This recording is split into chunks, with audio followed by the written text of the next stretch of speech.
my name's Wesley. I actually forgot to write a joke for this part.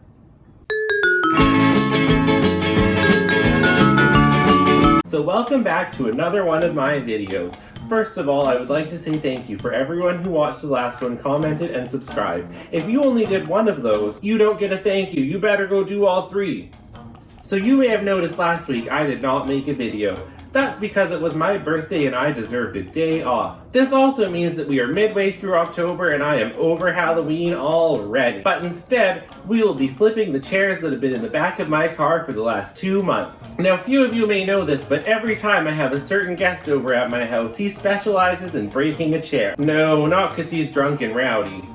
Okay, well yeah, he's drunk and rowdy, but that's not usually how the chairs get broken. Our good friend always seems to pick the chair with the one bad leg and it usually seems to break on him. I hope he doesn't sue us. So about 2 months ago, I acquired these chairs.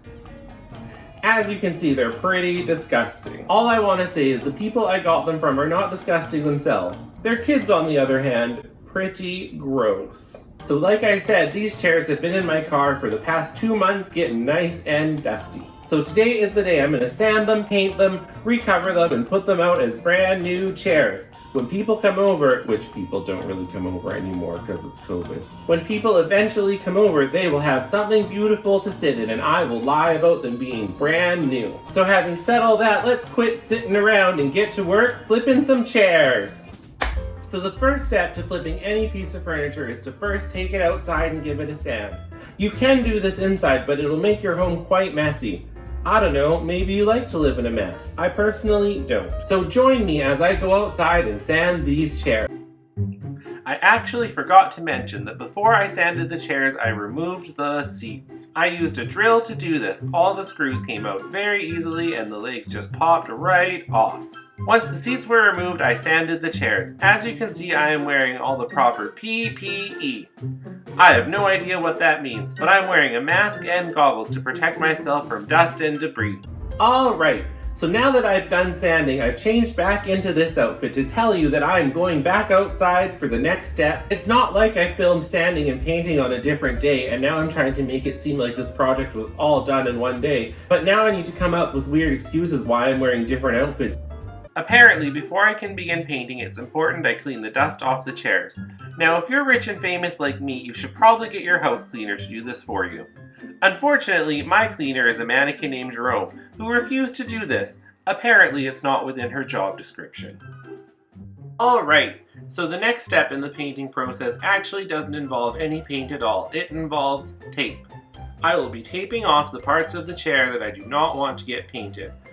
While I was sanding them, I discovered that this fun diamond pattern wasn't just painted on, but was actually proper normal wood, so I decided I was going to leave a part of that exposed. Because of this, I now had many hours of arduously taping an intricate pattern to expose the wood in a beautiful way. As you can see, even after I finished painting, I had to go back and cover up the parts of the chair I didn't want to get painted with the other colors. Now that everything was taped and covered, I could finally begin the arduous process of painting. I used spray paint because I wanted a smooth finish without any brush strokes. Not only did the paint cover half as well as I wanted it to, requiring multiple coats, the weather also decided that it was winter, so it took 3 times longer to dry. Alright, while my chairs are drying outside, my next step will be to recover these cushions. And the first step of that is to remove whatever gross is on top. I'm going to do this using a screwdriver and a pliers. Woohoo! Alright, so now that I've uncovered the chairs, I can see that the foam underneath isn't in the best of shape. Now, if this project were for someone else, or I was selling it, I would replace this foam entirely. However, foam is very expensive, and I'm kind of cheap, so I cleaned everything off using a vacuum. I will be taking some batting I have on hand and just covering over the foam so it gets a little bit softer. And it doesn't look so terrible. Perfect, I'm just going to staple this in place.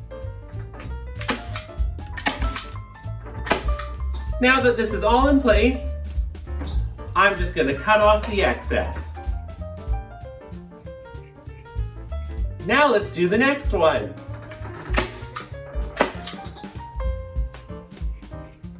Oh, you know, just living my life, having a great day. Now that looks nice.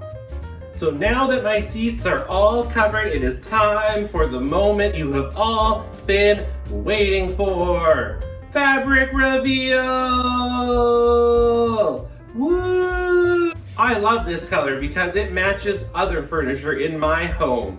Not only is it yellow, it's also pleather. Plastic, it's really just plastic. But this will be really easy to wipe and look so cool. So before I begin to cover anything, I just want to make sure all my staples are perfectly flat. Whoa, wise guy. Well, you too. Is this the part where the woman downstairs comes to complain? She's my favorite person. Now that my seats are ready to be covered, I went ahead and laid out my fabric. I am then going to cut out a square of fabric that is about 2 to 3 inches wider than my seat. Here we go. Okay, now that my fabric has been cut, the next step is to attach it to the seat. This is what we call upholstering. So I'm going to start by taking the top and just putting a big staple right in the middle. Beautiful. Now I'm going to go to the other side, pull everything tight, and put another staple in the middle. Ow! Just kidding. Now I'm going to turn it to the sides and do the same thing. Now is a good time to check and just make sure everything's okay on the other side. Whoa, so cool! Now I'm just going to continue along doing the rest of the sides, but I'm going to leave the corners till the end. So for my corner, I'm just going to grab this little piece here and pull it tight here and make sure that everything looks nice here. And that looks pretty good to me. I'm also going to cut out a little bit of the excess fabric. Now I'm just going to do the rest. All right, now that I've finished covering one of the seats, you'll probably notice that I have made several mistakes and had to go back and correct them. If you've ever covered a chair before or have any sort of upholstery experience, you probably noticed me making them as I went along. Why didn't you say anything? Let me make mistakes. Fortunately, I don't think anyone's going to be coming to my house and flipping over my chairs to check out the upholstery job. And the other side looks amazing. Although now that I've made this video, I'm pretty sure everyone that comes over is going to flip over these chairs and check out the terrible upholstery job. Jerks. All right. So now that my seats are covered, I can begin the arduous process of removing all the tape. Ooh, scary. No, we're not doing that anymore. Ooh, designer furniture. Now, I can't have people coming over and just sitting down against exposed wood. That's weird. So I plan to take my craft varnish, which is kind of the only thing I have right now, but I'm going to take just a thin layer of varnish and just go over this.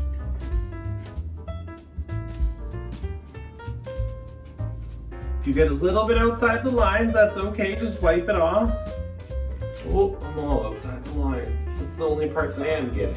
So while my varnish dries, I'm just gonna remove the rest of the covering. Now just be ready. When I remove this paper, you're gonna think this is a really expensive chair. And maybe you'll think this is the Home Shopping Network and you'll pick up your phone and try to call the Home Shopping Network and be like, I'd like to order that beautiful chair I just saw on the Home Shopping Network, and they're gonna be very confused.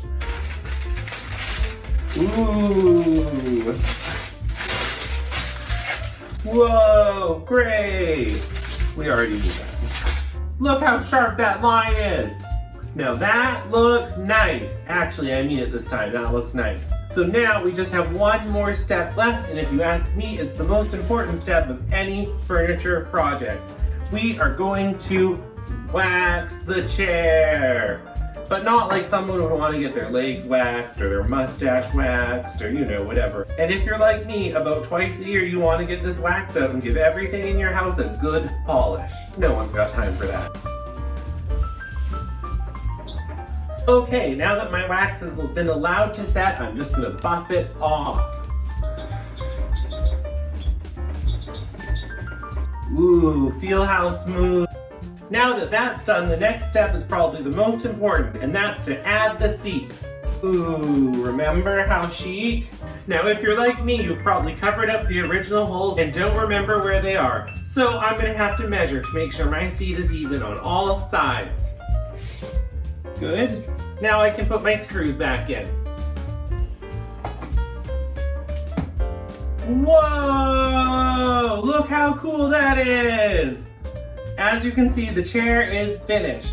And let's just assume that I have kept up this process with the other chair. Here's some before and after footage of the chair so you can see exactly how they turned out.